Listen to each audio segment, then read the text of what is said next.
দেখুন আমি আপনার জন্য চা বানিয়ে নিয়ে এসেছি। দাও দাও দাও বৌমা দাও। তা এইটুকুনি কাপে কেন এনেছো? আর একটু বড় কাপে আনতে পারতে। তুমি প্রথমবার চা করে আনলে আমার জন্য, একটু বড় কাপে খাওয়ার কথা। একটু বড় কাপে নিয়ে আসো বৌমা। এত ছোট কাপে খেয়ে কি পোষে নাকি? তাই আচ্ছা আচ্ছা মা, আপনি বড় কাপে চা খাবেন? বেশি বেশি চা খাবেন? আমি এক্ষুনি আপনার জন্য একটু বেশি করে চা নিয়ে এসেছি বড় কাপে। চাই মা, এই দেখুন আপনার জন্য কত চা নিয়ে এসেছি বড় কাপে। নিন নিন নিন, ধরুন। দাও দাও দাও বৌমা দাও দাও। আহা বৌমা, এত টুকু টুকু করে চা নিয়ে আসলে হয় নাকি? কোথায় রাখবো না রাখবো, কি পড়ে টরে যায় নাকি?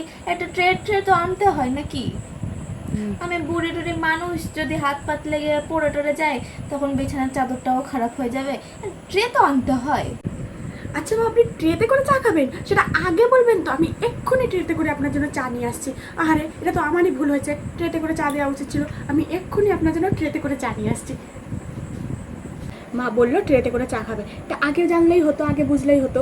ট্রেতে করে, আমারও তো ঠিক বুড়ি মানুষ, ট্রেতে করে নিয়ে যাই। মা চাটা খেলে পুরো খুশি হয়ে যাবে।